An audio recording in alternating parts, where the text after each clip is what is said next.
আপনাদের জবাব দিতে হতে পারে কেন তাদেরকে গণহত্যাকারীদেরকে আবারও বাংলাদেশে আন্দোলন করার রাজনীতি করার সুযোগ দেওয়া হলো। আমরা বাংলাদেশ জামাত ইসলামীর পক্ষ থেকে স্পষ্ট বলে দিতে চাই, যারা ছাত্র জনতার উপরে হামলা করে, যারা ছাত্র জনতার উপরে গুলি চালিয়ে বাংলাদেশে গণহত্যা করেছে, বাংলা জমিনে তাদের কোন জায়গা হবে না।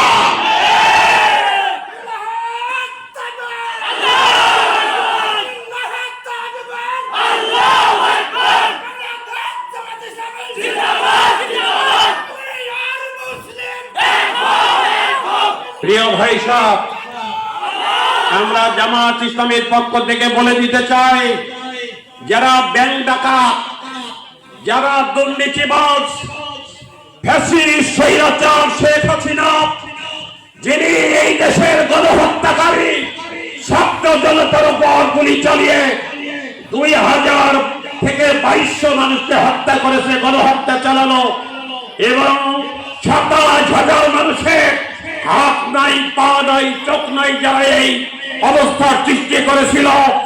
আর অন্য কোন রাজনৈতিক দল যদি তাদের সাথে নিয়ে রাজনীতি করতে চায় তাহলে করুক, দায় দায়িত্ব তাদের, এই দায়িত্ব জামাত ইসলামী বহন করবে না।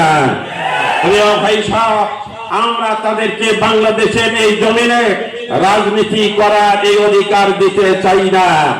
এই জন্য নতুন করে আবারও কোন জালেম সরকার এই দেশে ক্ষমতায় আসুক, এইটা আমরা কামনা করি না। নতুন করে যদি আবারও দিল্লি থেকে এই দেশ নিয়ে যদি আবার ষড়যন্ত্র করা হয়, এই দেশের তৌহিদি জনতার জীবন নিয়ে যদি আবার সিনেমিনি খেলার চেষ্টা করা হয়, বাংলাদেশের স্বাধীনতা সার্বভৌমত্ব নিয়ে যদি আবার কোনো কথা বলা হয়, বাংলাদেশের তৌহিদি জনতা তার বাদ ভাঙাতে পারতে না ইনশাআল্লাহ।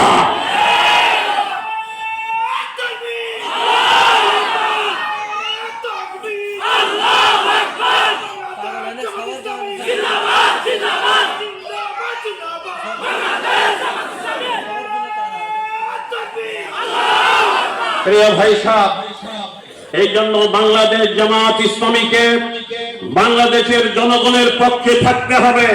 রাজি আছেন আপনারা? বাংলাদেশের জনগণের পক্ষে থাকতে হবে, বাংলাদেশের পক্ষে, স্বাধীনতা সার্বভৌমত্বের পক্ষে আপনাদেরকে অবস্থান নিতে হবে। এই জন্য যত ঘাত প্রতিঘাত আছে, রক্ত যদি